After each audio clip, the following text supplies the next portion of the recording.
we work, media, where we handle the truth, art and entertainment, where we celebrate. Okay, just get the idea. So, that's my own interpretation, all right? So what is the main focus on this mountain? All right. So today we're going to focus on where we work. Again, whenever we talk about each mountain, we want to keep family in mind. Each mountain is not separate, okay? Whenever you in each area, later on you involved with the education and government, in business, every area, always to keep family in mind, because that is the basic institution for the entire society or culture. So every mountain, if they not helping family, is going to hurting the culture, right? So that's, again, be reminded, when the love and commitment of human to the moral and biblical covenant of family are broken, it leads away almost every other societal problem imaginable. The family mountain is where either the blessing or curse of God is passed on to successive generations. That's why I want you to have this idea when whatever you do in the future, you need to keep family strong. All right.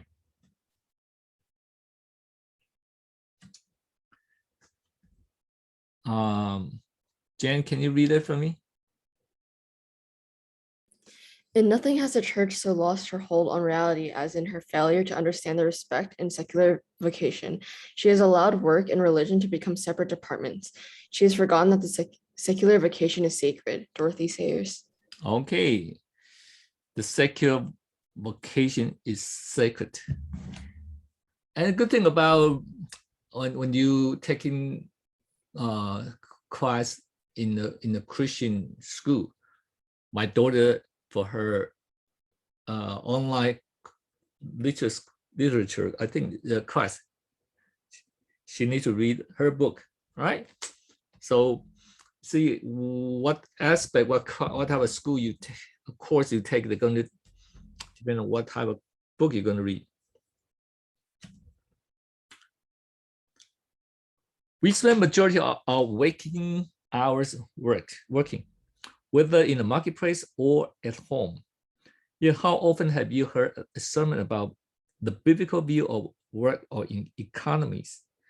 The church has largely abandoned these topics. Dorothy Sayers said, the result is that many believers feel as if their faith has nothing to do with their work. Yeah, do you agree with that? I think not only in the work, many other areas. And that's why I hope this class will supplement or make up for those what usually we don't talk about it in the church. But yeah, I think it's very important. How can anyone remain interested in a religion which seems to have no concern with 9/10 of his life? So what's the purpose?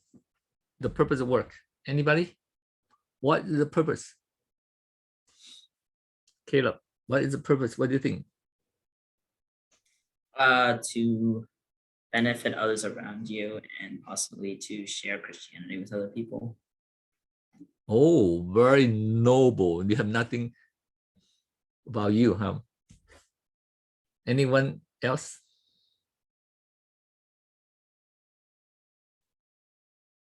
What's the purpose? Actually, really, before I didn't think that much. What's the purpose of works? I need to survive. I need to have a family. I need to have income. Otherwise, how can, right? So normally that's what we think, right? That's everybody need to work in order to survive. But is that only in that way? So first, let's look into this. God, the worker. How did the God work? What did he do? When you say God, the worker, what does God do?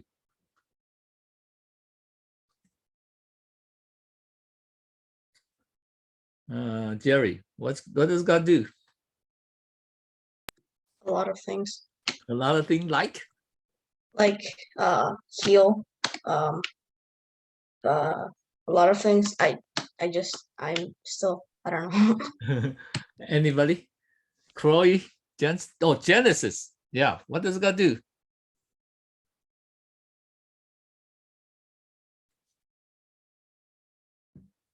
Oh, you think God is God working? God shouldn't be. If you see in our view, they say, oh, that the best way is you don't need to work and you can survive, right? So we don't think working is that the center is more like how we can work and then so we can retire early. Is that things? But first, God worked in creation, right? God worked in creation. Jerry, can you read that? Yeah, sure. Lest the heavens and the earth were finished, and all the hosts of them. And on the seventh day, God finished his work that he had done, and he rested on the seventh day from all his work that he had done. You see that? Genesis God 2:1. finished his work. Okay. But does that mean God retired now? So after the creation, God's finished, he retired. He plays golf every day now. What does God do now? Is he still working? Metal? We said metal. What do you think? He still work. When he means he finished working on creation, right? But after that, God doesn't retire. God, so who can? Ada, can you read this verse?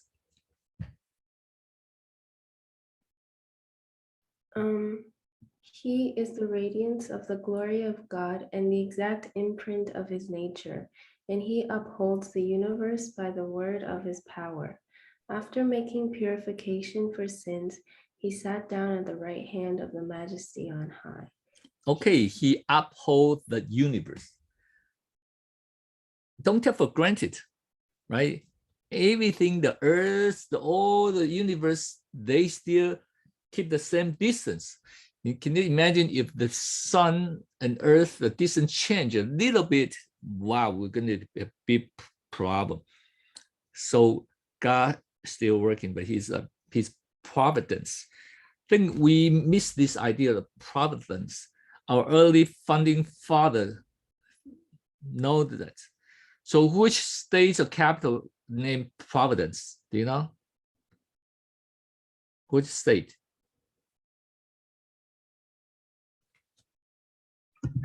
Rhode Island. Rhode Island. Thank you. Is that Jeffrey? Who answered it? Yeah. Oh, good to see you, Jeffrey. Okay, third, he's still working on salvation. We all know this very well. For God so loved the world that he gave his only son. Whoever believes in him should not perish but have eternal life. Salvation is also God's work. Okay, all right. And I love this verse. See, but Jesus answered them, my Father is working until now, and I am working. So you say, oh, I'm not going to work. Oh, our Heavenly Father and Jesus, they worked until now, right? So work is not a curse, okay? All right. Too often they think, oh, I need to go to work. It's not a curse. It's God's created us to work. And because he works, so man, the worker. I feel like God is the best CEO. When he create everything, he has purpose and this job description. Imagine, you go to the place and then What are you going to do? We don't know. Just come. Oh, you don't want to be in that environment, right? So first, he gave Adam a job. The Lord God took the man and put him in the Garden of Eden to work it and keep it. Isn't it just like at the beginning how God worked? So that's two things. Work to cultivate and nurture, keep, guard, and protect. So that's Adam's job. How about Eve? Eve, what's Eve's job? Jane, what's Eve's job?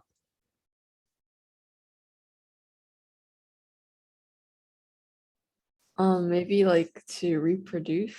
I don't know. From the Bible.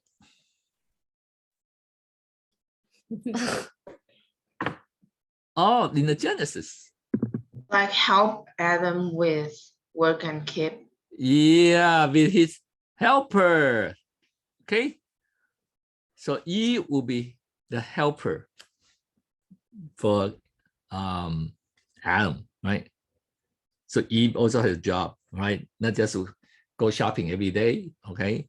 Or watch the drama every day, right? No, Eve has worked. And together, what's their job together?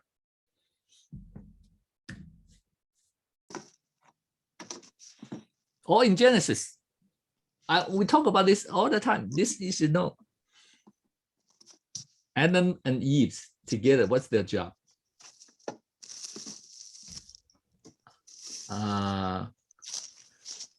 Hey, you should know this.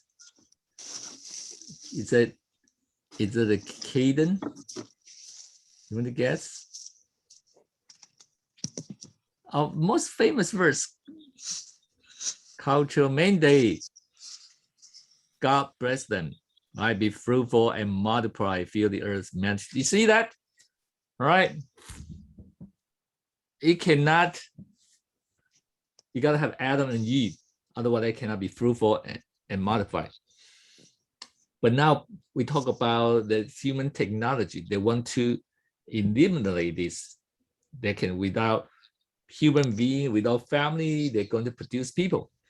But here you see, God just designed this mechanism and he just created once so the world can keep on working. You see that? How smart it is, you know? If you say, if let's say if you have a power like God and you're going to create something, would you do this? You know, I would feel like so much wisdom in that, right? Our wisdom just create iPhone 10. And then next time you're going to create iPhone 11, 12, right? You cannot let iPhone 10 just reproduce. Maybe the AI tried to do that, okay? But you see, God just once, and then they can just keep on be fruitful and multiply. Okay, so you see, all this God put in God's design that for human being to work, not just to be idle. So work is also a cooperation. Nature is what God gives us. Culture is what we do with it, right? So God give us this. God give us this environment. Then how are we going to do about it? How are we going to manage it? And that is the culture. Right. Okay. So that's what we're doing. We want to learn how to make a culture that can glorify God. Okay, so then what went wrong? What went wrong? Alex Lee, can you read this? I'm on the car right now, so I don't know. Okay, all right. How about Jerry? Sorry, can you repeat the question? I'll just read the verse on the screen. Okay. And to Adam he said, because you have listened to the voice of your wife and have eaten of the tree I have commanded, you shall not eat of it. Cursed is the ground because of you, in pain you shall eat of it all the days of your life. The ones and thistles it shall bring forth for you, and you shall eat the plants of the field. But the sweat of your face you shall eat bread, till you return to the ground, for out of it you were taken, for you are dust, and to dust you shall return. Okay, you see, the sin causing the problem, right? So now Adam is not so easy to work now. So because of the fall, both the central task of human life, making a living and raising the family, are fraught with pain and difficulty. And you will see that, right? You see that very difficult if your parent lose a job, right? And cannot make a living. It's very difficult. What is stressful? If we have 7 days, what will you say? Thank God is, and including the student, which day you say? Thank Friday. God, huh? Friday. Friday, yeah, thank God today is Friday. Why? Because usually you don't have work on Saturdays, so and you're like, thank God it's Friday and I don't have work tomorrow. Okay. Will everybody say thank God it's Monday because you can go to work? No, we hate doing work. Oh, you hate. Why? Who is this? We hate doing work because it requires effort. Requires effort. Interesting. We should talk about this later. So if you like to do things without effort. Ah, interesting. So, and that's exactly, we need to have this class. You see that? I really hate putting, I'm pretty sure a lot of us hate putting effort into things that we don't care that much about. Oh, you don't care, but you like to do things we care about, right?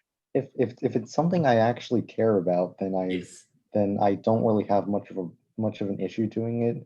Yes. If it's like a personal project that I really care about, yes, rather than a super important okay, great. But school that I really only care about the grade. Okay, but you care about learning? I really don't care about learning. I only care about what shows up on my report card. Okay, good. Keep that. We will talk about it in the discussion time. It's great. Thank you. What's your name? What's it? Shy. Huh? Shy. John? Okay. No. Hi. Okay, whatever. I couldn't see it. Okay, so you can type it. All right, thank you for your input. That's great input. Okay, thank God. I hope we'll say thank God it's Monday, right? But okay, actually being the pastor, I should really say thank God it's Monday usually. Monday is pastor's day off usually, okay? But when I was working, actually, I really, sometimes, okay, I'm not saying that sometimes I'm excited Monday, I can go back to work. I can put my effort into something, all right? So let's think about this. Thorn and thistles. Recent workplace stress that 83% of Americans feel they have stress. And you say if you have more income, actually it's more stress. Okay. And 70% of healthcare employees said they are highly stressed. 33% customer service report they often feel emotional, exhausted everywhere. Why? They need to deal with customer, right?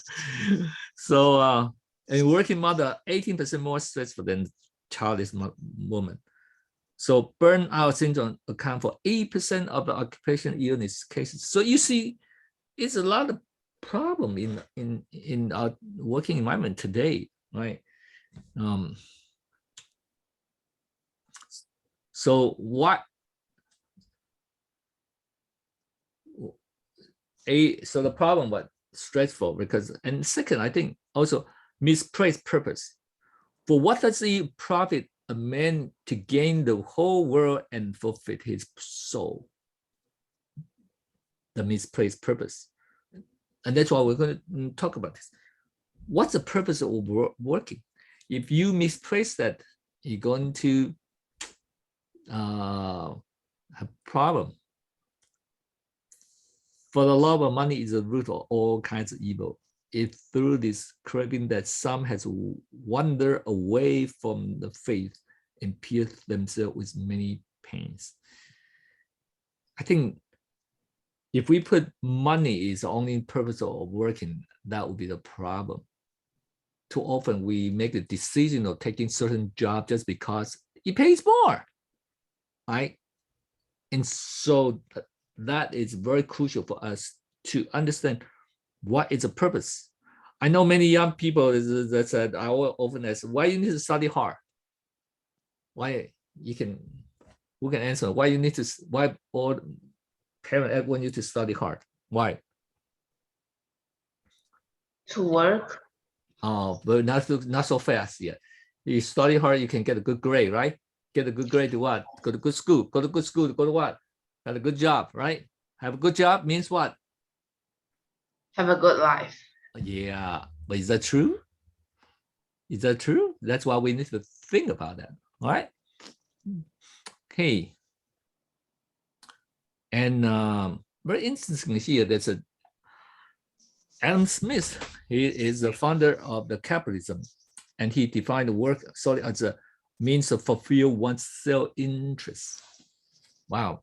We often debate about capitalism and socialism, right? And of course, we will say, socialism is, from this class, you say, oh, socialism is not good.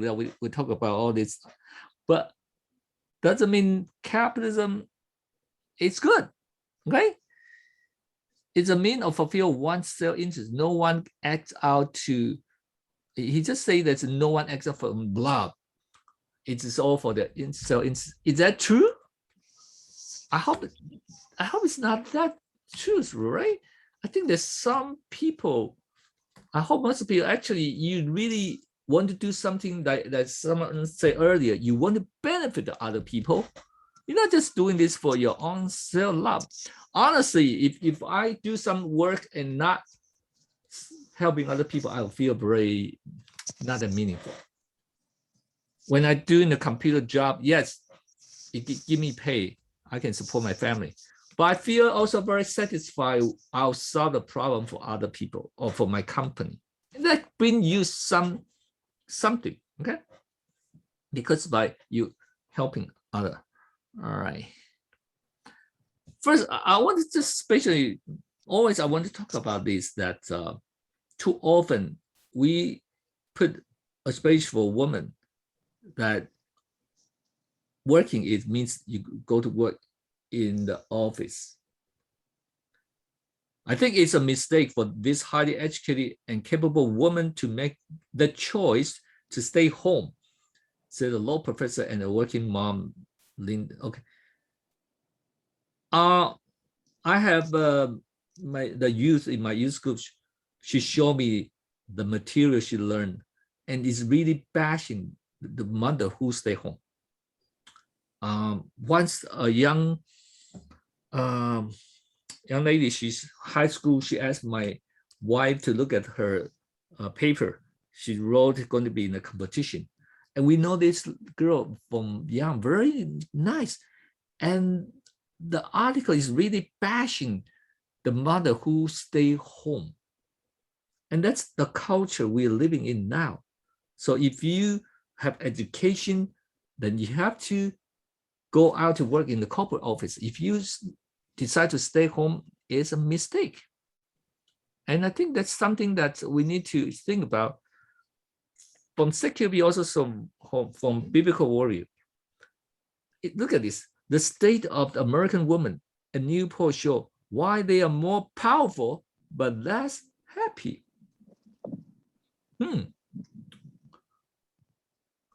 And we all know that in Proverbs 31, talk about an excellent wife who can find, right? Go back to read Proverbs 31. This mother, this woman, is like a CEO. She stayed up late, woke up early, managed household. She's not just idle at home. Too often we have the image that says, oh, if you don't work, you stay home. It's just idle. No.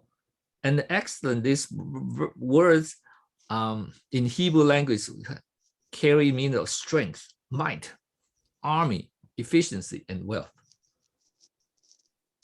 And the Bible said a wise woman build up her household. That's why I said earlier, the mountain of family is the foundations. All other things we need to think about how to strengthen them. And today you see, because we miss the place, so all this work actually, we become, our family is weaker and weaker, right? So Dr. Moore said, these women are not letting down the team. To the contrary, they are holding civilization together where civilization begins, in the home. So I really want to encourage girls, ladies, without mother, the civilization cannot continue. And of course, we need father too. And we need to think about what is the purpose of all this work, that if no more family, then what's the meaning? Okay. So we talk about what's the purpose and what went wrong, and then now how should we work? Do you see that everything, when we talk about government, art, and every field, you can all apply this worldview. 4 basic questions. Who can answer me the 4 basic questions? I know Rita can answer that. Who else can give me the answer? 4 basic questions.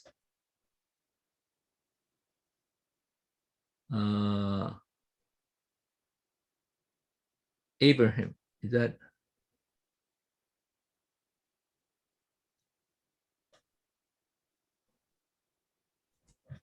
How about Edward?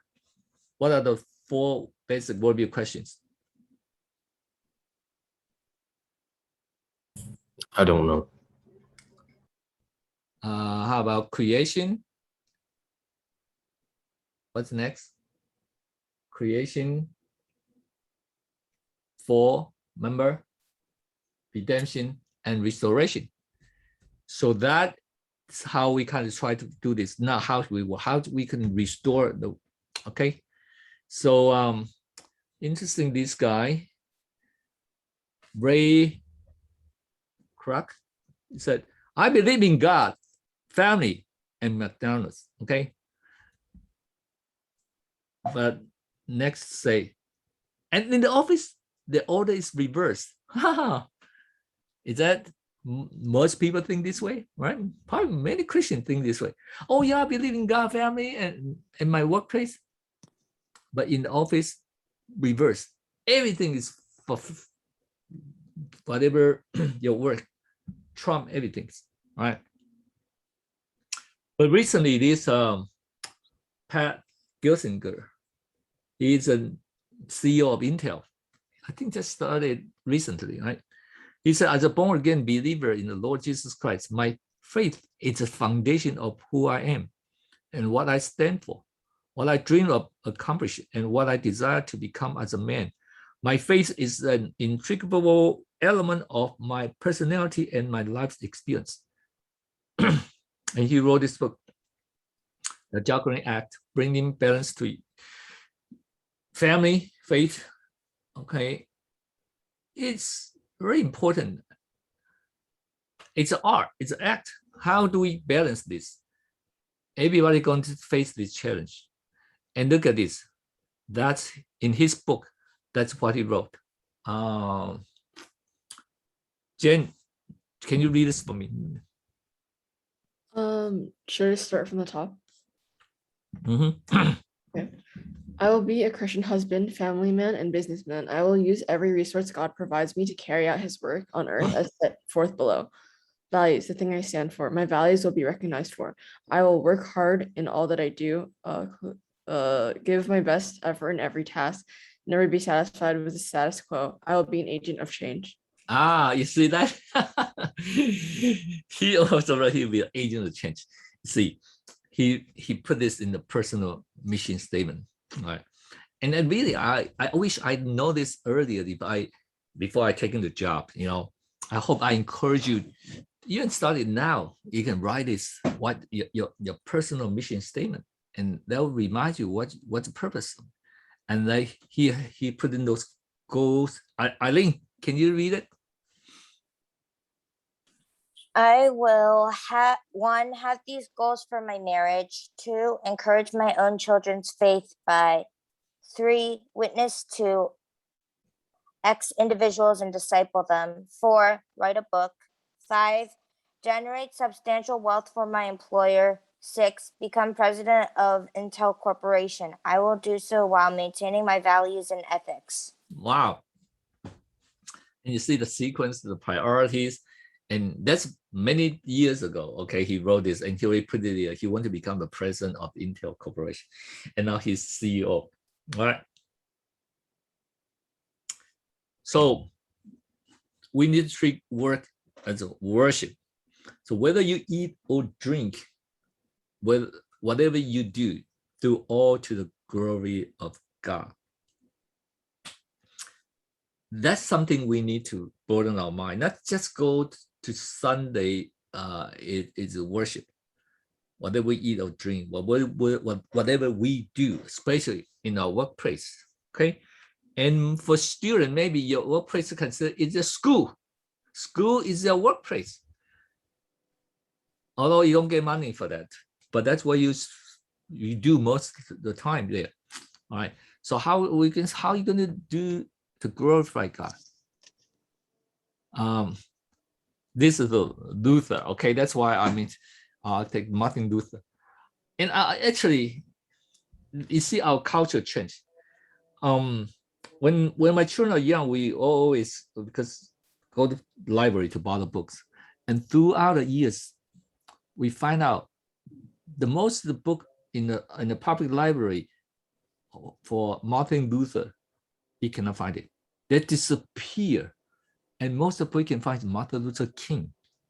So you see, that's someone pick and choose what type of book they want for people to read.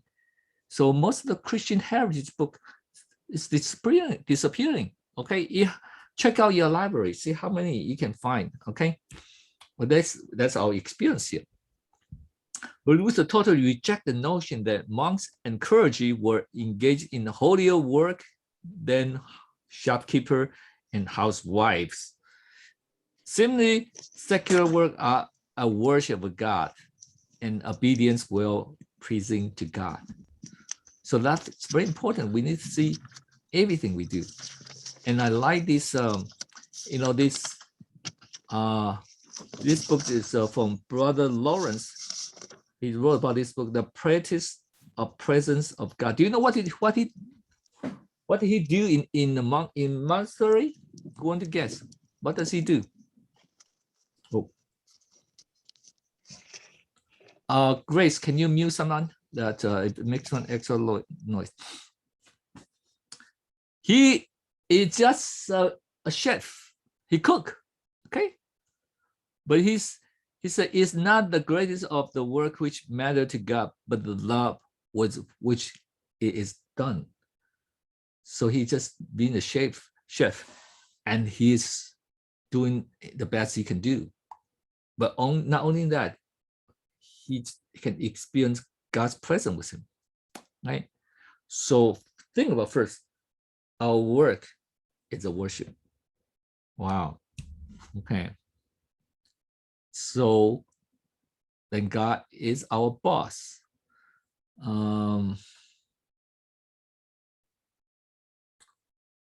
Ian, can you read this? Colossians 3:22 through 24. Bondservants, obey in everything those who are your earthly masters, not by way of eye service as people pleasers, but with sincerity of heart, fearing the Lord. Whatever you do, work heartily as for the Lord and not for men, knowing that from the Lord you will receive the inheritance as your reward. You are serving the Lord Christ. Okay, see, God already teaches us. All right. You have an earthly boss, but main one is God. You got to do everything like you do it for God, not just for your boss. Third, we need to be faithful in little things. One who is faithful in very little is also faithful in much. I really want to share this experience to you to encourage you. especially everybody do study from little one, unless you have a big rich father. Okay, so whatever task, your homework, your handwriting, put the effort on it.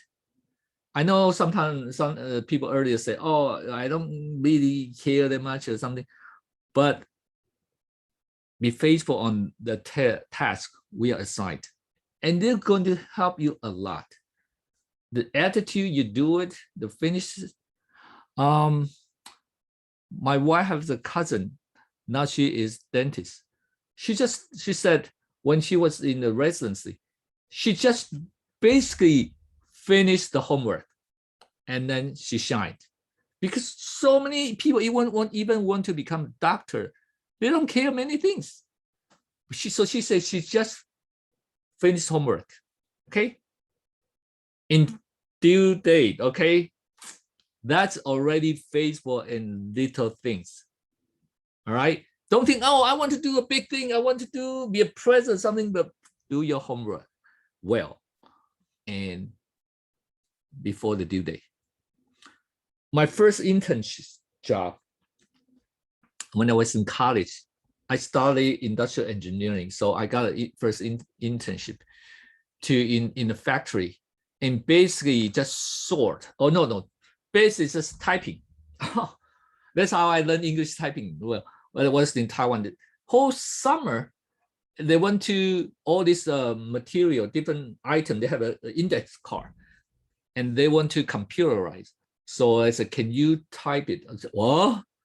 Thousands of items. So every day I go in, I just do typing. But I said, oh, I'm going to take this opportunity. I'm not just going to one finger, two finger. I'm going to, I can learn typing. So I really started learning the typing. And then that time I know some computer skill and they wanted to do it by sorting. Think about it. You have thousands of items. How are you going to sort? Oh, actually, I remember it's not they asked me to do typing. They asked me to sort those thousands of items, see which material they use more, which material they use less. Thousands of items. How are you going to sort? And I learned computer and I said, okay, if I can use computer to do the job, it'll be much easier. But in order to do that, you got the data, you got to input it. Oh yeah, so that's why I input it. So I spent like 90% of my time to do the input and then 10% to sort it out.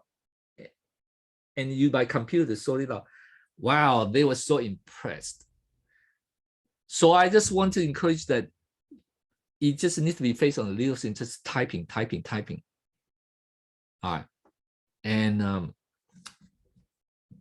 be faithful on little thing. So we can be the head, not the tail. Actually, God wants Christian to be the head, not the tail. God wants us to take dominion, to have influence, be a change agent, right? So you need to carry on from our job is worship, and then be faithful and do it for God. So then we be the head. But the head is not for us to get rich.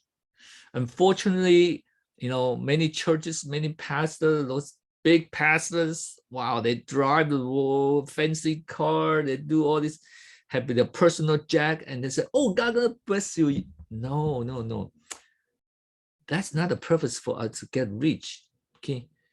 We want to be the heads so we can be the agent, be a change agent. All right.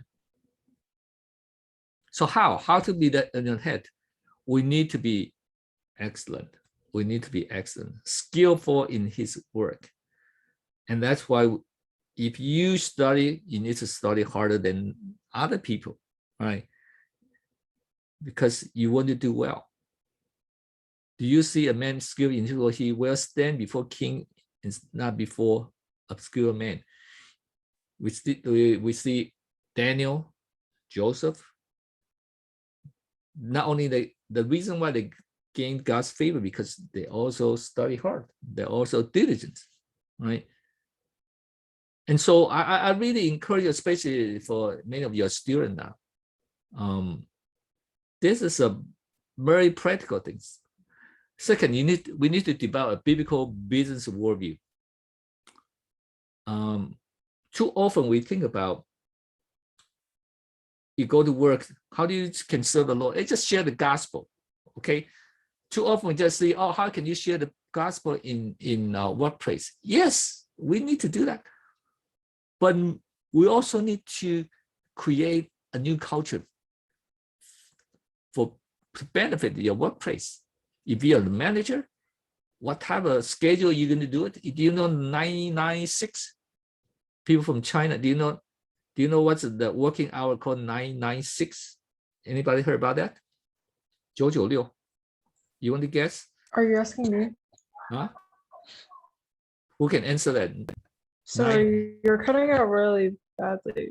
I can't hear anything. Oh, internet is not. 996, isn't that 996? Yeah. So what does it mean? Where so in China, sometimes they'll go over. It's like, I guess people go overtime, so they work from 9 in the morning to 9 at night for 6 days of the week. Yeah. Yes. Wow.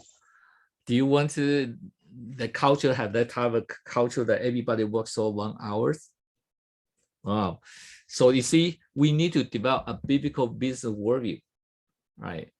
A biblical MBA. Okay. Maybe if you want to be a professor in business, develop a curriculum of biblical MBA. Okay, you can teach this. Hey, you follow this, your company going to do very well. Employee going to be very happy. All right, that's something we should develop, and that's exactly this. We need to see. Let me see who can read this for me. Maybe Rebecca BC, can you read this first?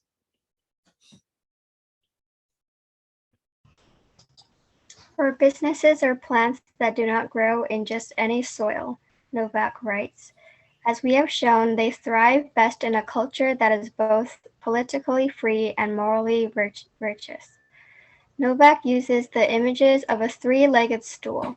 A healthy democracy comprises political liberty, economic freedom, and moral responsibility. Capitalism provides the best opportunity for economic growth and human freedom only if it is tempered by compassion and regard for social justice. You see that? Okay. So all this, all related. So but you're not going to get a job. You're going to get a job to create a new culture, and that can benefit the society, because that we want to have a system to show what's God's idea for people to work. In a way, why many people want to come to America? Why? Because here's there a better culture of work. I was in the computer field, and some of my classmates, they decided, I want to go back to Taiwan, all right? And then after a while, they came back. I said, what happened? They said, in Taiwan, I cannot do just technical things. Even I just want a technical job, they also want to do a lot of drinking, a lot of social thing after work. I said, I'm not used to it. So I said, come back here. You see, we probably all know in the Asian culture that you need to go to many social activity, usually is drinking after working hour. But in America, okay, I'll just say in general, still has this type of culture. It's better that after work, you just go home, right? The company won't force you to do a lot of this. Right? So you see, we need to create some better culture for people to work. Right? So Chuck Collins talk about this moral capitalism. Capitalism is astonishingly efficient and of generating new wealth, but it operates beneficially only when the market is shaped by moral force coming from both the law and the culture, derived ultimately from religion.